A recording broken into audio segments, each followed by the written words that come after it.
It would help if I probably unmuted this. Good morning or good afternoon. My name is John Green with Association Member Benefits Advisors, and welcome to the OPEA Lunch and Learn webinar today regarding the legislative agenda, the bills that have been filed, as well as the new dental and vision offering that takes place February 1st. Just a couple of reminders, all participants are in a listen-only mode. And what that means is if you've got questions or comments or talk about, let me know that I'm muted. All you've got to do is drop that in the chat or put it in the Q&A. We'll pause along the way. We've got our good friends there in the OPEA office that will monitor that chat and answer those things back and forth if it's something specific to what your questions are, or I'll answer those live in chat as necessary. And at the end of the conversation, we'll stop the recording and we'll just allow you to hold your hand up, and we'll be recognizing you and you can go live. We can talk to you. Don't want to type in things like that as well. So you'll also notice this QR code down here in the bottom right-hand corner. You're going to see that at the end of the conversation. If there's something that you have a specific question about, one of the benefits that OPEA offers, you can use your smartphone, hover over that QR code, and they'll be able to answer any questions we've got on that you may have. We'll be able to take care of you going forward that way. So again, thank you very much for joining us, and we'll get started right now. So I want to introduce Chanson Flick, who is your Government Relations Coordinator. I know there's a lot of bills flying fast and furious up there at the Capitol, Chanson, so kind of fill us in on what's going on and what are some of the things that OPEA is watching out for their members. Absolutely. Well, thank you for the introduction right there, John. As most of you know, we're getting ready to come up on the second session of the 58th legislature. The bill filing deadline was last Thursday, so we now have had a chance to go ahead and get a look at most of the legislation that's going to end up being considered for the upcoming session. We've been diligently reading through everything, trying to figure out what's going to be impacting state employees across the state right now. We're going to go ahead and go through what OPEA's priority bills, the ones that we are actually working on trying to advance right now. But there's a vast majority of other bits of legislation that are out there. So if you have any questions, I'm going to get my contact information put in the chat right here. If you can hold off the questions until we go ahead and get to the end of the discussion or the end of the presentation, I'll be more than glad to answer whatever we can. Or you can reach me at either the office phone or my email right there. I'll be more than glad to talk with you offline and see if we can get some of your questions answered on that. Before we jump into that, though, I know we have a lot of guests on here today. If you are a member of OPEA, thank you so much for your support. If you are not, I would strongly encourage that you go ahead and try to join in. This type of legislative advocacy, the stuff that we're going to be working on today, is really all the more effective the more members that we have. So we have a bigger voice whenever we all join together and we can go ahead and advance these issues as one to make sure that state employment is improved for everyone across the board. So to start off with, you're kind of looking at the first slide that we have right here on some of these issues. I do want to go ahead and mention our top three priority issues right off the bat. And the first right there is that House Bill 3422. This is to implement a market-based pay plan that we can go ahead and start addressing the vast majority of state employees' salary schedules. And rather than kind of approaching a situation where we would be looking for a dollar amount raise or a percentage raise for everybody across the board this year, we're trying to go ahead and establish a long-term compensation philosophy. So we want to go ahead and make sure that as many folks in employment, in state employment, are up to 90% of where their private market value would be. So that way we can keep adjusting those to make sure that everybody is at a survivable level. I mean, nobody comes into state employment thinking that they're going to be making the big bucks. I mean, most of us do this for the service that we can offer our fellow citizens, but by all means, that doesn't mean that we should be doing it for pennies on the dollar either. So this would help establish a long-term philosophy that we can go ahead and make sure that everybody's getting a fair market value pay for what the work that they do. The next I want to mention would be House Bill 4120. It's going to be on the next slide, but I do want to address these couple of these first. And that would be to go ahead and to establish cost of living adjustment triggers in regards to our retirement system. So that way we're not having to wait 12 years just to receive a COLA for our retirees to see an adjustment in their monthly payments. By setting these market triggers in place, we can go ahead and get the politics out of trying to pass a COLA. And anytime the system is healthy enough to go ahead and adjust, it will automatically do so. And the final one I want to mention would be House Bill 2486. This bill was probably our number 3 on the high priority list on this. And that's to go ahead and move folks that are in the Pathfinder system back into the defined benefit retirement system, to where they were going to be getting that long-term pension payment rather than the current Pathfinder 401k philosophy. So if we go through the rest of these that we can kind of look through right here, I'd mentioned the market-based pay plan. The next would be the preventing, we refer to this as the use it or lose it bill, basically making sure that anybody that's over the cap on their annual leave will go ahead and receive payment for those hours that they would be losing. So that's House Bill 2294. We do want to go ahead and start addressing longevity pay for our veteran employees that have been around for a long time. Senate Bill 981 by Senator Weaver would address that by going ahead and basically doubling each step within the longevity system going forward with that. I'd mentioned the COLA triggers. The next one we have listed here is House Bill 4118 by Representative Hassenbach. This would be an effort to go ahead and start seeing an increase in court reporters' salaries. The reason that we're having to address this separately is court reporters, while they are state employees, are not tied into the same state laws that many other state employees are tied into. So we have to address theirs through separate legislation. So John, if we roll to the next slide, please. Establishing a state floating holiday through House Bill 4190. We actually have implemented this language right now, similar to the way Texas and I believe it's Tennessee operate their floating holidays. This would allow each state employee to have a separate holiday that you could choose.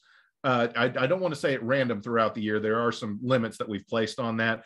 It could be used for such days as Statehood Day, Juneteenth, your birthday, and a couple other options on there as well. But it basically would be, you could go ahead and give your supervisor a month's notice and say, hey, I want to take this particular day off. And it's basically a holiday. You pick and choose where you want to use that.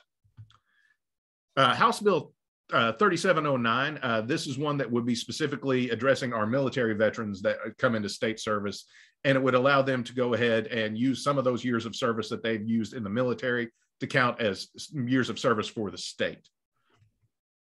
Now, the next one we mentioned, House Bill 2486, moving folks back into the defined benefit pension system.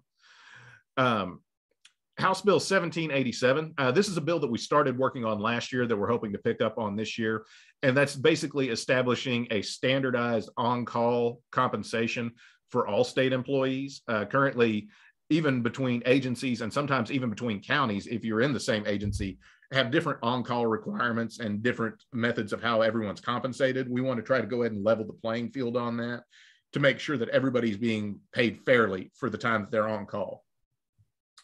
The next two are actually related to forming up some new forms of leave. The first would be House Bill 1943 by Representative Munson. This would be a leave that you could actually apply for you could spend time volunteering for charitable causes and organizations. We have been working on that bill with the regional food bank, basically saying that you could take maybe a couple hours a month and actually go donate or volunteer at your local food bank or at the regional food bank headquarters here in Oklahoma City. The next would be a form of administrative leave that you could use for physical wellness. So this would be if you have any long-term standing medical issues, you could go ahead and talk to your supervisor and get approved for this kind of leave and take, maybe an hour if you needed to have a dialysis treatment, or as an example, or anything like that. So that's House Bill 2190. Next slide, please. Yeah, thank you, sir. The next couple of bills right here are dealing specifically with some very specific state employees. House Bill 2487 and House Bill 2758. Both of these would be kind of moving both the state fire marshals, employees, and the military police that serve throughout the state in the National Guard over into the OPEA's hazard duty benefit formula, being as their counterparts, both in the federal government and in other forms of state service, are already under the hazard duty benefit. So we just want to make sure that we're keeping equity there. House Bill 3320, this is a new one that we're actually working on this year. And we've based this off of a system that's already been in place for a lot of employees over at the Department of Tourism. And it would basically allow state employees to have 2 free nights at a state park or lodge, assuming that it's in the off season, so you're not actually bumping off clients. or potential clients coming in. So there's some stipulations in there, but it's basically making sure that there's an added benefit of you being able to have a couple of nights at a state park or lodge at a much, much lower cost. House Bill 3888 is another one of those specialized bills right there. The employees at the School for the Deaf and School for the Blind are technically fall under state employment rather than school employment, and they were kind of left behind in a lot of the reforms that have been running through the past couple of years as far as due process benefits and salary increases. So we're going to be working with Speaker McCall on that bill to go ahead and make sure that we're getting them up to par with the rest of their fellow state employees. And the final bill, that would be House Bill 3729. And this is removing the cap on benefits that are paid out to a surviving spouse. So if you were in state employment and you happen to pass away, there is currently a cap on how much your agency could go ahead and pay your surviving spouse. We want to go ahead and make sure that we're getting cleared on that. So anything that's owed to a survivor can go ahead and get paid out. Now, we're currently also reviewing probably, I want to say, in the space of 150 to 170 other bills that are all related to various specific areas of state employment. There are several that are dealing with compensation for specific agencies or specific job titles. We're going to be working our best to make sure that we're advancing those as well. That being said, we would really prefer to see 3422 as an overall compensation philosophy, getting everybody that we can up to a equitable pay level. And if anybody has heard anything, or you have some legislation that it may not even be related to your employment, if you've heard anything about any legislation you might have some concerns about, please just go ahead, and my contact info is there in the chat, and I will be more than glad to go ahead and answer any questions. Outstanding. Thank you, Chanson. What's the process if someone wants to get notified of any hot button bills? How can they get involved? Is it through you, or is there some type of email notification? Yeah. There's a couple of different avenues to do that. Specifically with our priority legislation, you're going to see us giving pretty constant updates on that through our social media platforms. So if you follow us on Facebook or Twitter, you're going to see some constant information probably for the next 5 to 6 months coming through addressing those. The other issue, if you're needing immediate updates, just please contact me at any time. I would be more than glad to go ahead and discuss any of our priority issues, or if there's even an off-topic issue that you would just have a personal interest in, I can go ahead and find information and get that over to you. Outstanding. Thank you very much. I think you can see from this comprehensive list that Chanson has just started. We know that there's more bills that could come out there. There's a filing deadline, that kind of thing. Please make sure that you're a member. Tell your coworkers about becoming a member in OPEA because of this type of legislative action and activity that the association does on your behalf. Feel free to drop in the chat. I know some people already have questions that you may have for Chanson, so that he can answer those back specifically to you about particular bills or particular things that you have interest in. Feel free to use that chat or that Q&A feature out that way as well. So thank you very much, Chanson. Again, my name is John Green with Association Member Benefits Advisors. I live a little bit north of Houston with my wife, who is an elementary school teacher. I am a product of a state employee. My grandfather, my aunt, and my mom all worked for the Texas Highway Department. And then I lived in Oklahoma for a little bit in my youth. So I appreciate your public service. Most of my career has been spent with active educators and retired educators, helping them understand their benefits. So I appreciate the opportunity to share with you what your benefits are and talk about how your association can serve you going forward. And Chanson teed this up so well. OPEA is out there to be, first and foremost, a watchdog on your pension, your benefits, pay raises, things that can impact your employment as well, and keep you connected with your fellow coworkers, whether you're spread out in the Panhandle, East Oklahoma, or in the major metropolitan areas, making sure that you stay connected, because there is strength in numbers. When a particular bill comes up or an issue that needs to be addressed, you can address that rapidly by paying attention to his alerts, the social media, and things like that as well. Not to mention all of the personal advocacy that they can do on your behalf as well. Also, by having an association with AMBA and with OPEA, even though we're relatively new, we can bring you lots more benefits, discounts, make your paycheck stretch further as well, and extend those benefits on to your family. A little bit about AMBA. If this is your first time that you've joined us here at Association Member Benefits Advisors, we work with public servant organizations just like OPEA, the Retired Educators Association there in Oklahoma, all across the country. We've been doing this for over 40 years, millions of individuals that we take care of, but you have a specific individual who is responsible for Oklahoma. That's David Moritz. He lives in Edmond, Oklahoma. He's on the call today, and he and his team can help you understand and go through all of your benefits that you have by being an OPEA member and understanding what's available to you.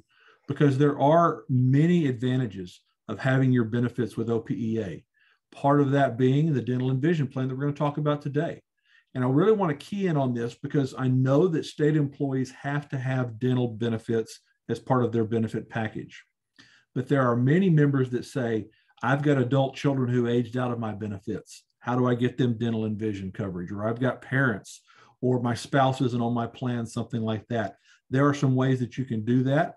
We can help you fill those gaps that are not covered by your state benefits. They're portable. If you leave state employment, you can take these benefits with you. You don't have to have them tied to your state and benefits. And as I mentioned, you can extend these benefits by being an OPEA member to adult children, to your parents, things like that.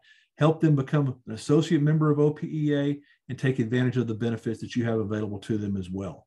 And that proper planning with your family can maybe prevent you from having to take additional PTO time off, things like that. So let's jump in and talk about the dental and vision plans today.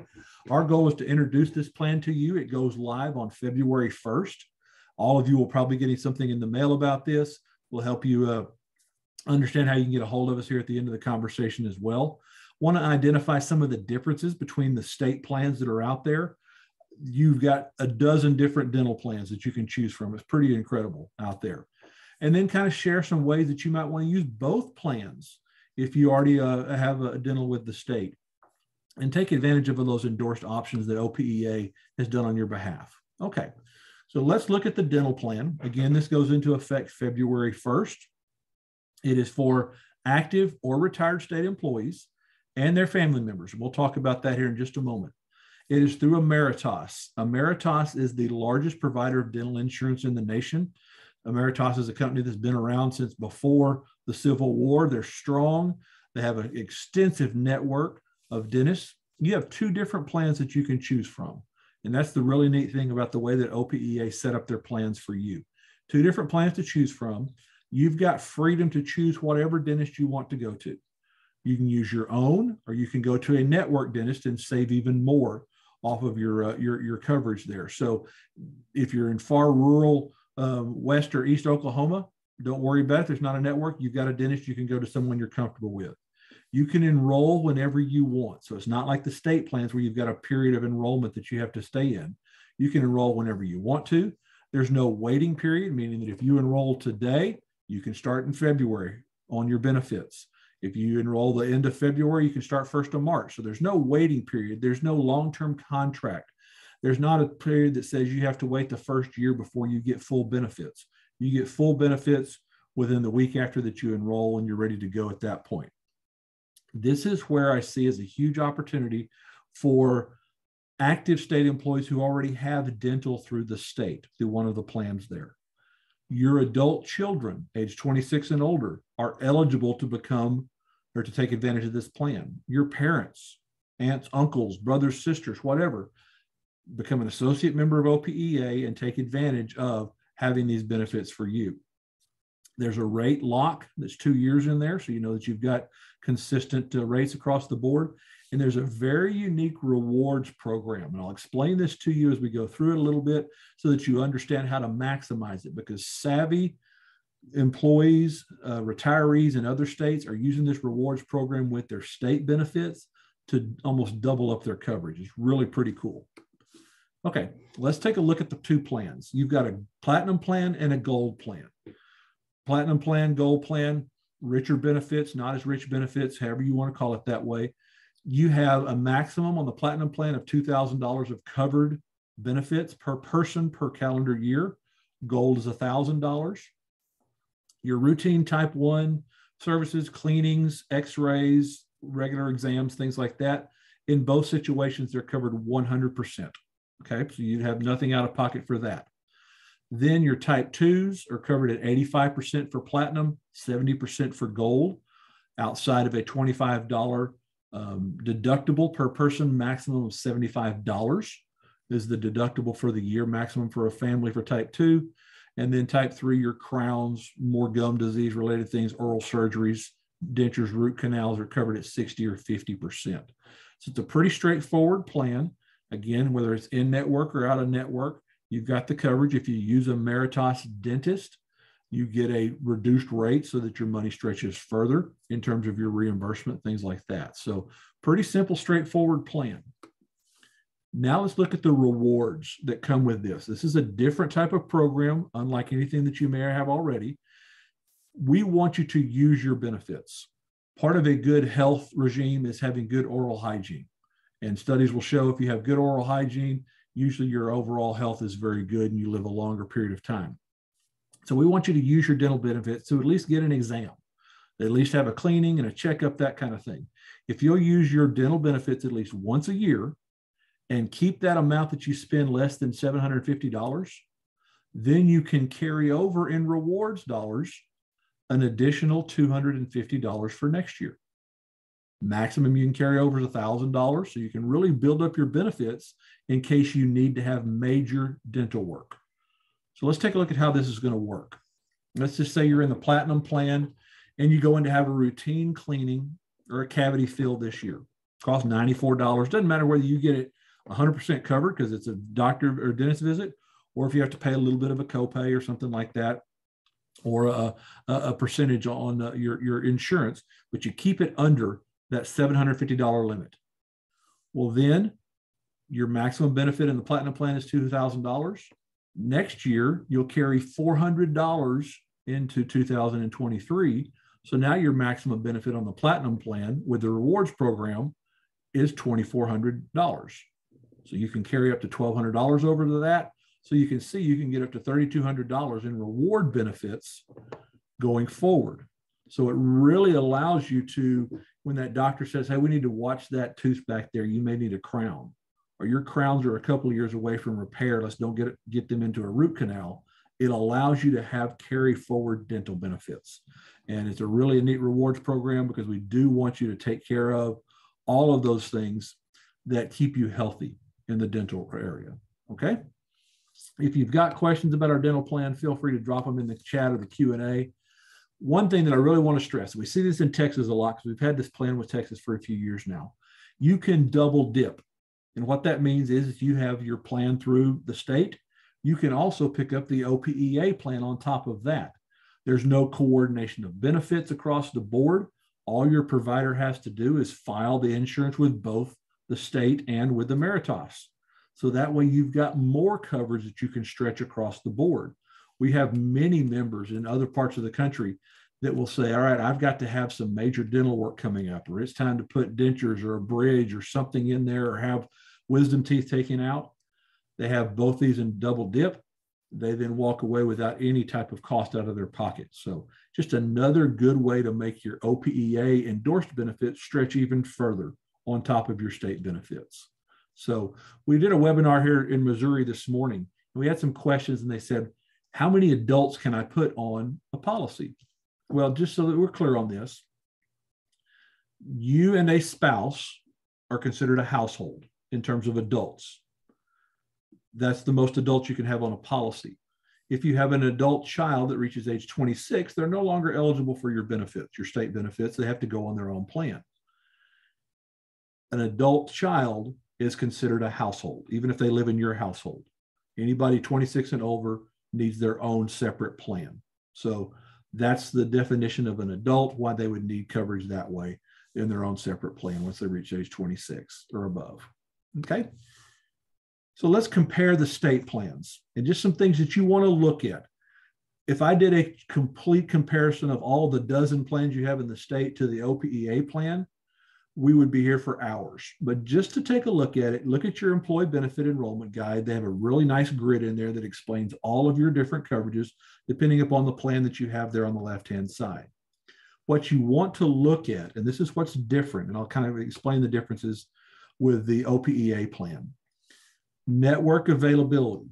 Some of the plans that you have through the state are tied exclusively through a network. With the OPEA plan, there's in-network and out-of-network coverage regardless of what dentist you go to. So you've got the ability to choose a dentist wherever you want to go. The maximum percentage cover for those type 2 and type 3 procedures, your fillings, your root canals, oral surgeries, things like that, different plans in the state have different percentages by which they provide maximum coverage. You saw those with the OPEA plan, where they would cover it up to a certain amount. Some of the state plans have a little bit more coverage, some have a lot less coverage, some different for 2 versus 3. Major differences in that regard. That's probably the biggest difference that I saw out there in the different plans. Orthodontics coverage. Some of the state plans offer orthodontics coverage. Some of them have pretty high limits for orthodontics coverage. There is not orthodontics coverage in the OPEA AMBA plan that's endorsed for you. So just understand that if you're looking to get orthodontics work for family members. Annual maximum coverage. Some plans have a very low limit in the state. Other plans have a very high limit. So it's understand where your maximum coverages are out there. Some have claims filing responsibility that you have to file the claim if you don't use one of their network dentists, things like that. With the Emeritus plan through OPEA, you don't have any of that claims filing responsibility. It's all handled that way. There is no rewards program with any of the plans that I could find in the state. So that's an option there if you want to build your dental benefits. So that's some of the potential differences that are out there. Again, we could spend hours. David and his team are well versed in this. Also at our headquarters, they'll be able to give you all the coverage levels that we have. You'll be getting stuff again in the mail talking about it. Or if you want to talk to David and his group, we can talk to them pretty quickly there. These are the rates. They're pretty relatively inexpensive. I was very surprised compared to some of the other associations across the country. Platinum plans, $34. Gold plans, less than $19. You see the family rates there for the different plans are pretty inexpensive as well. So you've got that availability to you. Again, the dental plan gives you great flexibility, ability to cover you. If you leave state employment, you can take it with you. It's not tied to your employment. Okay, let's look at the vision plan. It's a totally separate plan. You can get both, but they are separate plans that you've got there, provided through the VSP network, one of the largest networks out there in the country. Think Walmart's, Costco's, Sam's, all the major vision providers. Those are available to you as well. So they're rural, they're metro, they're all across the country. You know, one stop, you can get your eye exam and get your frames and contacts right there. What I use my plan for is I'll go get my exam, then I'll take my contact prescription to 100 contacts. I'll get that taken care of that way. You've got an exam covered every 12 months, prescription eyeglasses with a small copay, frame allowances depending upon the type of frames you choose. Your lenses are covered every 12 months. And then there is a discount if you want to get some of the scratch resistant UV protection, things like that, coatings on there. A significant savings on LASIK surgery. A lot of folks will save money. The one thing I noticed between some of the state vision plans, some state vision plans gave you a dollar amount off. This gives you a percentage off on there. Contact lenses are covered as well if you don't want your eyeglasses. So there's a pretty broad coverage out there. Quick comparison, because you do have a network that you can use, but you can go out of network if you choose to. If you go to that VSP network in there, you've got all of your exams covered in full out there, plus your lenses. You've got your frame allowance out there, your contacts up to $150. Again, that's why I take mine to 100 contacts, get them almost for, nothing because they're pretty cheap out there. You've got a $15 copay for your exam and your materials. There's no copay for contact lenses. Out of network, you see the allowances that you have for your vision coverage out of network plans. Again, just like the dental plans, you can extend these benefits to your parents, to your adult children, everything like that. Kids that don't have coverage, you can pick up that coverage for you as well. Again, we talked about out-of-network benefits are the same in terms of you've got great benefits that way. The rates are pretty inexpensive, anywhere from $11 to $26 for an individual to a family. Those are available to you. Again, instant coverage, go in and get your coverage right away. So any questions, feel free to drop those in the chat. I'll show you in a moment how you can get a hold of us. Just a couple of reminders. We have some upcoming webinars in February and in March. We've broken down, David and I have gone through and looked at the state health plans And we've identified some areas where if you had a heart attack or a stroke or a cancer diagnosis, where some of the, I don't want to call them pitfalls, but more gaps, things that are not covered in your state plan. And so we're going to share with you that and share with you a possible solution. On the 24th, it's kind of a double header. We're going to talk about some of the emergency transportation issues in the state, but we're also going to share with you all the cool spring break discounts. So if you're taking the kids somewhere, you're heading north, you're headed south, you're going to go Six Flags, something like that, we've got the discounts. We'll tell you what those latest ones are that way. And then in March, we're going to really focus in on elder care and long-term care. We're going to cover the basics of long-term care in the early part of March. And in the end, we're going to pose this question. What if you had to quit your job to take care of your parents or a spouse that needed care? What would happen? And we've got some solutions out there, but really some shocking numbers of the number of people who have to cut their career short to take care of an elderly parent or to take care of a spouse. And so we're going to talk about that, kind of address those things. Again, be on the lookout. Tony and the crew do a phenomenal job of communicating this on social media, emails. Check those things for places to register and come join us and learn more about your benefits that you have through OPEA.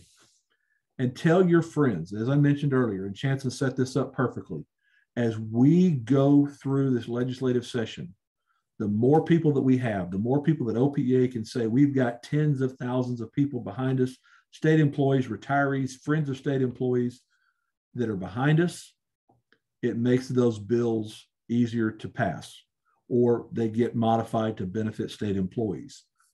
The best way to introduce people that aren't your fellow employees that aren't members of OPEA to OPEA is through these webinars.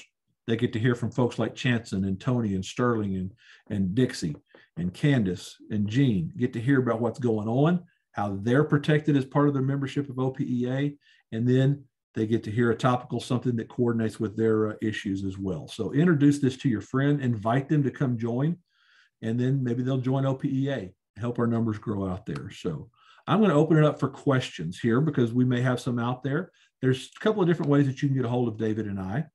And if you want to open up your smartphone, take your phone, open up your camera feature and hover over that QR code, a little form will pop up and you can just check on their dental vision benefits or something else in there, fill it out, hit submit.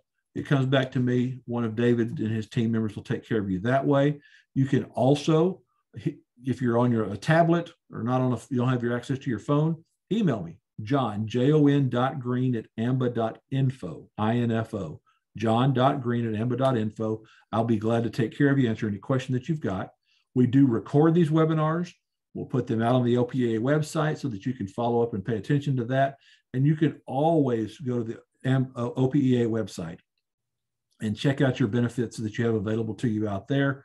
Go to myambabenefits.info/OPEA, go to the OPEA website, select benefits, you'll see all those things out there as well. So I'm going to stop recording at this moment. If there are any questions